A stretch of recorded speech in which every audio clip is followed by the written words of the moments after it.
Shalom saudara dalam Tuhan. Saudara, di kesempatan ini saya mengajak kita secara bersama-sama meluruskan pernyataan Irene Handono di video berikut, di mana dia menggunakan jurus tipu-tipu dengan memotong ayat Alkitab dan penjelasannya ngawur dan tidak sesuai dengan apa yang tercatat di dalam Alkitab ini. Nah, saudara dalam Tuhan, sebelum kita bahas bersama, langsung saja kita melihat videonya terlebih dahulu. Dan pastikan tekan tombol like dan juga share video ini supaya menjadi berkat bagi banyak orang.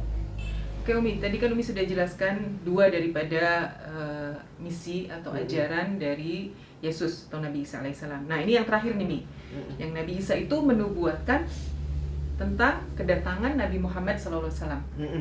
Sebenarnya ini udah dibahas sih di Kedar itu lebih jelas, cuma kan karena sekarang harus kita membandingkan, jadi Umi jelaskan.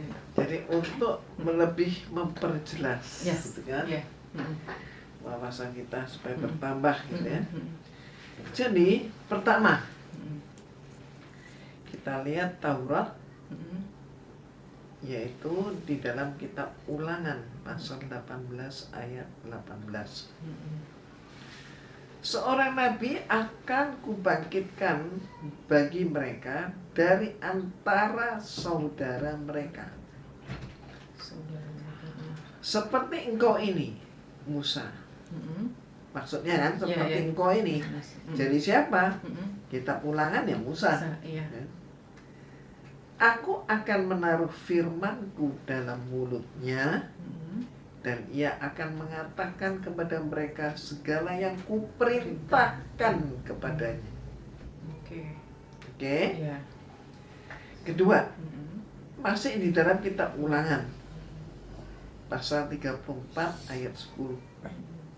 Seperti Musa yang dikenal Tuhan dengan berhadapan muka, face to face. Iya, ya Allah Umi, merinding ini baca ayat ini baru tahu. Iya. Tidak ada lagi nabi yang bangkit di antara orang Israel. Berarti setelah Nabi Isa nggak ada lagi nabi dari kalangan Bani Israel. Nggak ada lagi. Iya. Yang ada adalah justru dari kalangan saudaranya. Di antara mereka, saudara mereka, iya. Saudara mereka. Ya Allah, jelas banget ini Mami. Iya. Masih ada lagi nggak Mi? Oke. Yang lebih. Yang ketiga nih, kita lihat kitab Nabi Yesaya. Biasanya orang Kristen hanya menyebut Yesaya. Pasal 29 ayat 12.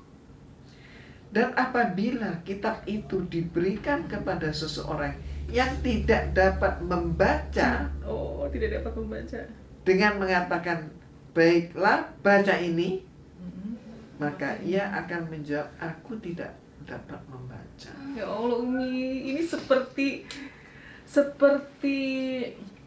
wahyu yang pertama kali turun kepada Nabi. Baik, salam Tuhan, untuk videonya kita sudah dengarkan apa yang disampaikan oleh seorang Irene Handono di cuplikan video tadi. Ya, dia mengatakan bahwa nabinya dinubuatkan di dalam Alkitab, dan dia mengutip setidaknya ada dua bagian ayat Alkitab tadi di dalam Ulangan 8, yang mana ayat ini mengatakan bahwa akan bangkit seorang nabi seperti Musa, dan dia mengatakan bahwa ayat itu merujuk kepada nabinya. Dan sebenarnya gampang saja membantah hal ini ya, kalau benar nabinya dinubuatkan di dalam Alkitab, ya akan datang seorang nabi seperti Musa. Pertanyaannya, apakah nabinya melakukan mujizat yang besar yang dilakukan oleh Musa atau tidak? Kalau kemudian nabinya Irene Handono ini tidak pernah melakukan mujizat yang besar seperti yang dilakukan Musa, berarti terbantahkan apa yang disampaikan oleh Irene Handono bahwa nabinya dinubuatkan dalam Alkitab. Itu poin kedua, dan itu poin pertama. Dan poin kedua yang mau saya bahas di sini adalah ayat yang dia kutip di dalam Ulangan pasal 34 ayatnya yang ke-10. Nah, di sini Irene Handono hanya mengutip satu ayat di dalam Ulangan 34 ini, padahal ada sambungan daripada ayat ini sebenarnya. tetapi dia hanya mengutip atau memotong ayat dan dia mengambil ayat ke-10 saja. Nah, saudara Tuhan, saya munculkan di layar saudara ayat yang dia kutip di video tadi dan saya bacakan bagi kita, ya, di dalam Ulangan pasal 34 ayat 10, ya. Seperti Musa yang dikenal Tuhan dengan berhadapan muka, tidak ada lagi nabi yang bangkit di antara orang Israel. Ayat ini dikutip oleh Irene Handono di video tadi.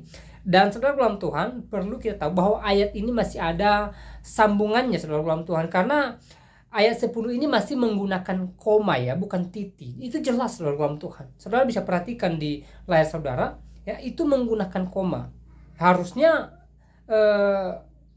Irene Handono melanjutkan ayat ini. Nah, ayat selanjutnya di dalam ayat 11, dalam hal segala tanda dan mujizat. Jadi saya bacakan ayat 10 sampai seterusnya supaya lebih jelas. Seperti Musa yang dikenal Tuhan dengan berhadapan muka, tidak ada lagi nabi yang bangkit di antara orang Israel, tanda koma. Ayat 11, dalam hal segala tanda dan mujizat yang dilakukannya atas perintah Tuhan di tanah Mesir terhadap Firaun dan terhadap semua pegawainya dan seluruh negerinya, dan dalam hal segala perbuatan kekuasaan dan segala kedahsyatan yang besar yang dilakukan Musa di depan seluruh orang Israel. Ya, jadi ini berbicara mukjizat-mukjizat yang dilakukan Tuhan, yang dilakukan Musa, ya, oleh kuasa Tuhan di tanah Mesir. Jadi Yosua mengatakan bahwa, ya, tidak ada lagi nabi yang melakukan mukjizat yang besar yang pernah dilakukan Musa di tanah Mesir di depan Firaun. Bukan berarti, ya, tidak ada lagi nabi di Israel, bukan itu maksudnya, tetapi tidak ada lagi nabi yang melakukan mujizat yang besar yang pernah dilakukan oleh Musa di tanah Mesir, ya. Nah, saudara dalam Tuhan, memang kalau kita melihat nabi-nabi setelah Musa, kita boleh melihat mereka juga melakukan mujizat, tetapi mujizat yang berbeda. Tetapi Yosua menekankan bahwa tidak ada lagi nabi selain Musa yang melakukan mujizat besar seperti yang dia lakukan di tanah Mesir. Jadi ini berbicara tentang mujizat yang dilakukan Musa di tanah Mesir, saudaraku dalam Tuhan. Jadi di sini Irene Handono hanya mengambil ayat yang ke-10 saja. Ya, seperti Musa yang dikenal Tuhan dengan berhadapan muka, tidak ada lagi nabi yang bangkit di antara orang Israel. Seakan-akan tidak ada lagi nabi yang bangkit di antara orang Israel selain Musa, gitu loh. Jadi dia punya kesempatan untuk masuk dan mengatakan bahwa berarti Nabi Muhammad atau nabinya Irene Handono ini, ya, adalah nabi terakhir, ya. Karena selain Musa tidak ada lagi nabi di Israel katanya. Berarti kalau dia katakan bahwa Nabi Muhammad adalah nabi terakhir, berarti pas dong, ya. Nah, saudara dalam Tuhan, ini sangat ngawur sekali. Pembahasan daripada Irene Handono sangat salah sekali. Tidak sesuai dengan apa yang ditulis dalam Alkitab ini. Ya, dia hanya motong ayat, saudara dalam Tuhan. Ya, ayat ke-10 ini tidak berbicara tentang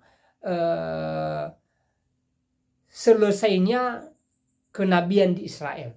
Bukan itu maksudnya. Tetapi berbicara tentang mukjizat-mukjizat yang dilakukan Musa di tanah Mesir.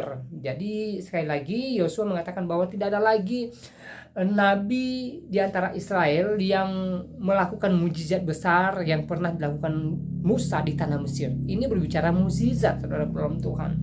Nah, memang seperti yang saya bilang tadi bahwa nabi berikutnya pun juga melakukan mukjizat, tetapi berbeda dengan yang dilakukan oleh Musa, saudaraku dalam Tuhan.